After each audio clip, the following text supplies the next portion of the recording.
Good morning and welcome everyone to another episode of Gendering Geopolitics, where I have quick 10-minute conversations with amazing women around the world who are breaking barriers. My name is Emily Prey, and I'm a senior analyst at the New Lines Institute in Washington, D.C. Today, I have the privilege of speaking to award-winning journalist and author Tasnim Nazeer about the Uyghur Genocide. Thank you so much for joining me today. Oh, thank you, Emily. Thanks for having me on. So what first got you interested in the situation of the Uyghurs? How did you first begin working on this issue? Well, I first began writing opinion pieces for the Huffington Post on the situation of the Uyghurs from as far back as 2018, when I believe it was a human rights issue that was not widely covered within the mainstream media, and it was very often overlooked. My first opinion piece, I remember, was on the subject of who will actually stand up for Uyghur Muslims in China and Uyghurs in general as well. And I really felt that world leaders weren't taking the time to hear testimonies, find out more about the situation. And I really wanted to raise awareness very early on within the mainstream media and bring it to the mainstream media's attention. And I remember there was an article on a publication called The Nation, which documented Beijing's illiberalism and how there was a great level of impunity by world leaders with regards to what China was doing to the Uyghurs.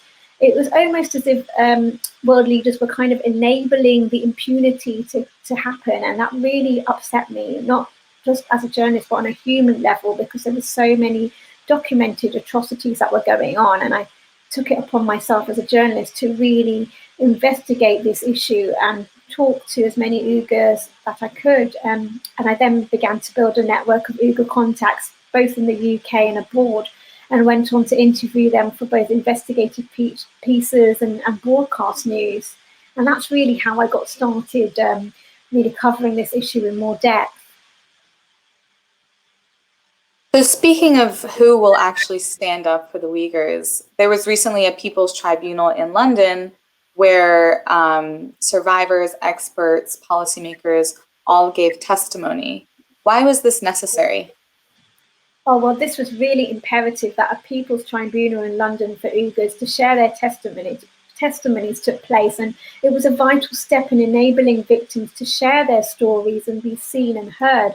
I think the landmark tribunal was such a significant step in bringing to light the numerous crimes that the Uyghurs have faced, and I think there was many human rights violations that were often not heard, or they never had any kind of legally binding setup to be heard. And even though this particular tribunal in London wasn't legally binding, it was a chance to collate evidence and testimonies, first-hand experiences from Uyghurs who have experienced torture, abuse, being under strict surveillance, religious oppression, having had been unable to reunite with their own children, and having undergone such harrowing testimonies from escaping camps. And I think this was vital and pivotal for this setting to happen, so that people could really hear their testimonies, and with the hope of really world leaders taking account of what's been said and really holding China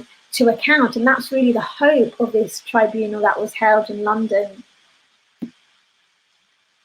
Over the last few months, a lot of the news has revolved around Uyghur forced labor and in the cotton picking industry, and how this impacts trade with China and different countries' economies. But there's not really been much news about the missing Uyghur children, which you've written a piece about, where Uyghur children are being forcibly separated from their families and either being put in orphanages or being placed with Han families, where they'll be raised as Han Chinese. And this is part of the larger campaign of genocide that the Chinese Communist Party is engaging in Xinjiang right now. So why should the world care about these children?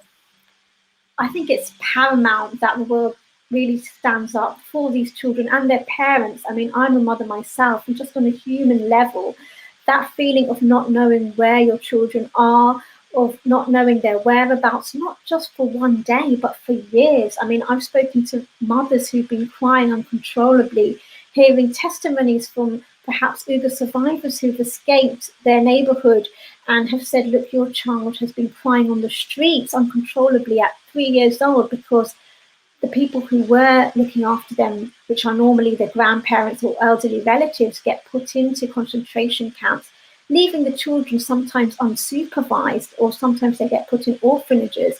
And these mothers really feel heartbroken at the fact that they feel that there's no accountability, no justice to what's going on, and that the world really needs to take heed of the abuse and genocide that's taking place, and particularly focus on some of these missing children and call for children and parents to be reunited.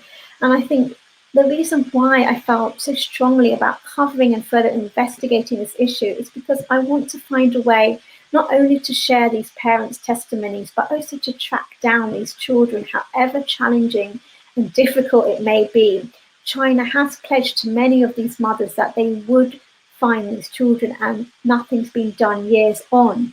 So I think it's paramount that the media covers and investigates missing Uyghur children, and it's something I've been working on now for a good few months, really wanting to further investigate in the form of a documentary or try to help Uyghur parents to reunite in tracking down their kids. And I really think everybody has loved ones in this world, and those that we deeply care about and can in some ways relate and understand the pain of either losing a loved one or being far away from a loved one.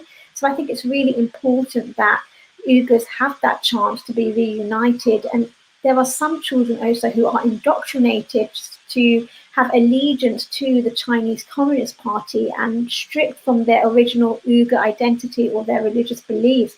And some of the children are told that their parents have abandoned them, which I think is just unacceptable, to really kind of cross over into severe human rights violations, which is even more painful for the parents to witness, because many Uyghur mothers, for example, have seen their children on YouTube, on Chinese state media footage, in camps or in orphanages, and they can't exactly, find out exactly where they are, but they have a rough idea. And these children are saying things like they have, adopted kind of Chinese hands, identities and names have been changed as well. And this is very painful for the mothers to experience, and fathers. So I really think it's important that the whole world, listens to all the testimonies out there and pressures their world leaders, even local MPs, to just do more. So over the years, many Uyghurs have fled the genocide happening in Xinjiang right now, and a lot of them have gone to Turkey, which used to be considered somewhat of a safe haven for Uyghurs. But right now, Erdogan has been increasingly trying to boost Turkey's relations with China. And there's a lot of fear that Turkey will extradite the Uyghurs to China. And this isn't limited to Turkey. Other Muslim countries like Egypt, the UAE, and Saudi Arabia have also deported Uyghurs. So the US and the UK and several other countries have determined that genocide is taking place in Xinjiang. Do these countries have a duty to intervene, and what can they do to prevent and to punish this crime of genocide? Yes, I do. Both morally and ethically, as two of the most prominent countries, the UK and US, for example, have the power to really make a difference. Both the US and UK have a duty to intervene, especially when countries are deporting Uyghurs to China. And I know there are lots of Uyghurs who have been welcomed in Turkey and have made a life for themselves, but there are also others who have been reportedly sent back in Turkey and in the UAE. And now many Uyghur families are really heartbroken at this, because they've really looked up to the countries. They are Muslim majority countries as well, and they're really hoping that they would follow the Islamic etiquette of helping helping the wider community, not only their brothers and sisters in Islam, but the wider Uyghur population, to escape persecution, because ultimately many Uyghurs feel that if they were sent back to China, they would be killed, or they would be arrested or put in a concentration camp. So it is really detrimental if countries who have the power to do something choose to stay complacent and silent on the issue, or choose not to act. And I think with the Uyghur Tribunal that's happened in London, there's already many collated testimonies and evidence that are at countries' disposal to really be able to hold China to account. And I think that's really important that they take that up and do that. I want to thank you so much for your time today, Tasnim. Thank you for coming on Gendering Geopolitics. I really enjoyed speaking with you, and I look forward to seeing what work you come out with in the future. Oh, thank you, Emily. It's been lovely speaking to you.